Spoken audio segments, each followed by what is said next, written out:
कुछ ऐसे लोग हैं जो लगातार आपको यहाँ नज़र आ जाते हैं, उन्होंने अपने आप को झोंक रखा है, पीयूष उनमें से हैं।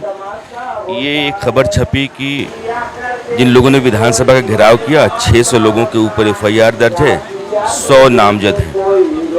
इस संदर्भ में हम लोगों के पास अभी कोई सूचना नहीं आई है कि एफआईआर जैसा कुछ हुआ है।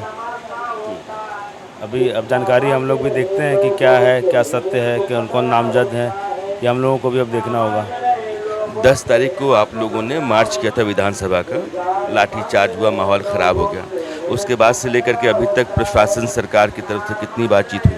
अभी तक ऑफिशियली संवाद का कोई हम लोगों को संदेश नहीं दिया गया है, जबकि हम लोग बार बार ये अपील कर रहे हैं कि माननीय मुख्यमंत्री हमारे गार्जियन हैं, हम उनसे बात करना चाहते हैं। अपना दर्द जो है हम अपने घर के सबसे बड़े मुखिया को बताना चाहते हैं, तो हमारी आवाज़ अभी तक शायद माननीय मुख्यमंत्री के कानों तक नहीं पहुंची है।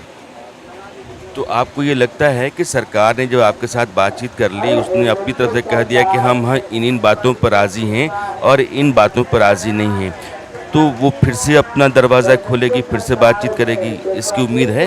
जी, जो हमारी सबसे प्रमुख मांगें हैं, खास करके जैसे सीजीएल और 11 to 13 जेपीएससी, ये हमारी मांग तो अब पूरी हो ही नहीं रही है, अधूरी है। जो सबसे बड़ी हमारी दो मांगें हैं, प्रमुख दो मांगें हैं, उन पे तो सरकार कहीं बात करने को भी तैयार नहीं है। तो कौन सी मांग पूरी है हमारी? यही एक बार बताइएगा, आप कहते हैं कि 11 to 13 जेपीसी, सरकार ने कहा कि जो 14वीं जेपीसी है और 2 बैकलॉग, तो उन्हें 13वीं और 12वीं बैकलॉग 2, तो इस पर वो सहमत है ना? तो 11 to 13 जो अगर 14 जेपीएससी और बैकलॉग, वो तो स्वयं ही रद्द होना था। उसमें इतनी भयंकर धांधली हुई है, सारे सबूत सरकार के पास हैं, वो तो कर ही रहे हैं। थोड़ा सा पीछे जाएं, इसी एजेंसी ने करवाया है। आप मीडिया में देख लें, अखबारों में देख लें, होटल लिए जा रहे हैं लीज पे, मेंस का आंसर लिखवाया जा रहा है, तो रद्द कीजिए ना। हम तो वही बोल रहे हैं कि आपने जब शुरू किया है, आपने एक कदम बढ़ाया है, एक कदम और बढ़ाइए। हम सभी छात्र आपके साथ हैं। ये सीजीएल की परीक्षा के बारे में आप कह रहे हैं? सीजीएल भी और 11 to 13 जेपीएससी भी। मुझे एक बात बताइए, जो 2 बैकलॉग जेपीएससी की बात करूँ, यानी कि 14वीं, 13वीं, 12वीं, यहाँ तक सरकार राज़ी है? मैं वहाँ पे थोड़ा सा क्लियर करना चाहूँगा। 11 to 13 क्लब करके एक जेपीएससी था, 14th एक जेपीएससी था, और जो बैकलॉग 2 रद्द हुआ है वो 23 बैकलॉग है, 25 बैकलॉग है। हम लोगों का प्रमुख मांग टीडीपीएल का जो सबसे बड़ा स्कैम है, 342 पद के लिए 11 to 13 जेपीएससी का है, उसमें बहुत बड़ी संख्या में धांधली हुई है, उसको रद्द करे सरकार। अब मुझे लगता है कि आप लोगों को यह बात समझ में आ गई होगी कि 11वीं, 12वीं और 13वीं 3 साल की जो परीक्षा थी पब्लिक सर्विस कमीशन वाली, वो जोड़ करके कंबाइंड तरीके से एक ही ली गई, और आप कह रहे हैं कि सबसे बड़ी धांधली उसी में हुई है, उसको तो आपको रद्द करना ही पड़ेगा। सरकार उसको रद्द नहीं कर रही है। और स्टाफ सिलेक्शन कमीशन के ज़रिए जो सीजीएल की परीक्षा हुई 2000 सीटों के लिए, उसमें भी बड़ी धांधली है। अभय तिवारी और टीडीपीएल का नाम उसमें भी लिया जा रहा है। तो इन दोनों को सरकार रद्द नहीं करना चाहती है, और आप इसके बगैर आंदोलन खत्म नहीं करेंगे। जी, ये दोनों हमारी सबसे प्रमुख मांगे हैं, जैसे सीजीएल रद्द और 11 to 13 जेपीएससी रद्द। इन मांगों पे सरकार हमारे साथ सहमत हो जाए, हम अपना आंदोलन खत्म करने को तैयार हो जाएंगे। अभी पीयूष, पिछले 48 घंटों में सभी पॉलिटिकल पार्टी के नेता आपके मंच पर आए हैं, बैठे हैं, उन्होंने समर्थन दिया है। एक राय ये बन रही है कि अब ये आंदोलन और ये मंच जो है ना, वो पॉलिटिकल हो गया है। वही तो हम लोगों ने नहीं होने दिया।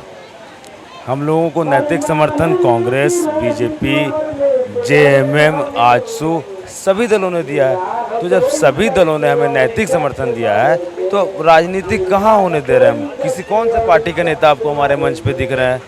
कोई आता है, हमारा समर्थन करता है, स्वागत है सभी लोगों का, पर आंदोलन हाईजैक ऐसा कुछ नहीं है। ये छात्रों का ही आंदोलन था और छात्रों का ही आंदोलन है। कई पत्रकारों की तरफ से ये कहा गया, खासकर में दिल्ली में इक्का दुक्का ऐसे लोग हैं जिनकी तरफ से यह बातें लिखी जा रही हैं, कही जा रही हैं कि दरअसल यह पूरा का पूरा आंदोलन जो है वो एक औजार बन गया है बीजेपी का और बीजेपी के सहयोगी संगठनों का। हम छात्रों का दर्द नहीं दिख रहा? हम 19 दिन से जो धरना पे हैं, हमारे भाई लोग भूख हड़ताल पे हैं, हम बिना टेंट के ऐसे ही धूप में बारिश में भीग रहे हैं। इतने सारे सबूत हम लोग सौंप रहे हैं, सरकार भी मान रही है कि हाँ इन परीक्षाओं में धांधली हुई है। तो ये दर्द किसी को नहीं दिख रहा, सबको दिख रहा है कि हम औजार बन गए। हमारा दर्द जेन्युइन है, हम छात्र जेन्युइन है, हमारी मांग जेन्युइन है। चर्चा इस पे होनी चाहिए, न कि राजनीतिकरण पे। नहीं हो रही है राजनीतिकरण, छात्र बिल्कुल निश्चल हैं और अपने मांगों के प्रति सजग हैं और जायज़ मांगों के साथ खड़े हैं। ये आंदोलन जो है वो कई लिहाज से और कई अर्थों में बहुत अलग है, और यह बात मैं बार बार कह रहा हूँ, आज भी कह रहा हूँ। इस आंदोलन में जो अनुशासन है, इस आंदोलन में अपनी मांगों को लेकर के एकजुटता है, इस आंदोलन में सरकार के विरोध में खड़ा होने के बावजूद विरोध की जो मर्यादा है, जो लक्ष्मण रेखा है, उसका ध्यान रखने की जो समझ है, इस आंदोलन में अलग अलग तबकों से, गरीब परिवारों से, दूर दराज के इलाकों से, कमज़ोर घरों से आए हुए बच्चों के भीतर जो बेचैनी है, इस आंदोलन में योग्य छात्रों के सरकारी नौकरी नहीं पाने का जो दर्द है, वह सब कुछ आपको दिखता है। और सब कुछ दिखने के बाद भी अगर इस आंदोलन को किसी और नज़रिए से देखा जाता है या किसी और अर्थों में इसको रख करके इसको कमज़ोर करने की कोई कोशिश की जाती है, तो ये बहुत तकलीफ़देह होगी। ये जितने भी बच्चे हैं, मैं लंबे समय से इनके साथ हूँ और लगभग 24 घंटे का साथ रहता है। क्योंकि आप बतौर पत्रकार होते हैं तो आप बहुत सारी चीज़ों को देखते समझते हैं, गुनते बुनते रहते हैं कि ऐसा तो नहीं कि ऐसा हो रहा होगा, ऐसा तो नहीं कि ऐसे लोग घुस रहे हैं, ऐसा तो नहीं है कि ऐसा खेल हो रहा है। बावजूद इसके मैं 100% गारंटी के साथ कह सकता हूँ कि मैंने कोई अंदेशा नहीं पाया। प्रोसेशन के दौरान इक्का दुक्का लोग दिखे ज़रूर थे, लेकिन इन्हीं छात्रों ने उनको पकड़ करके और बाहर किया था। पुलिस और प्रशासन की तरफ से लगातार नज़र रखी जा रही थी, ड्रोन कैमरों से निगरानी की जा रही थी, उनको भी कहीं कुछ गड़बड़ी नज़र नहीं आई। तो यह जो इनका मर्यादित आंदोलन है, अनुशासित आंदोलन है, कोई अभद्रता नहीं कभी हुई, कोई अशिष्टता कभी नहीं हुई, कोई ऐसी हरकत नहीं हुई जिसको आप लेकर कहें कि इससे तो माहौल के ख़राब होने का अंदेशा पैदा होता है। तो इसके लिए भी इनकी पीठ थपथपाई जानी चाहिए, इनको शाबाशी दी जानी चाहिए। और अब तक जितने भी आंदोलन हुए हैं, उन आंदोलनों को जब भी आंका जाएगा तो इस आंदोलन को सामने ज़रूर रखा जाएगा।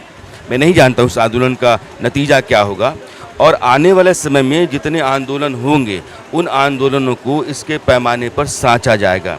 तो ये आंकने और साँचने के बीच छात्रों का यह जो पूरा सैलाब है, एक आंदोलन है झारखंड के भीतर, यह जो अपनी मांग कर रहा है वो 100% वाजिब मांग है। और सरकार के मान लेने से इन सबों के घर लौटने और अपने भविष्य को लेकर के सुनिश्चित होने की स्थिति बनती है, और यह आवाज़ सुनी जानी चाहिए, मानी जानी चाहिए।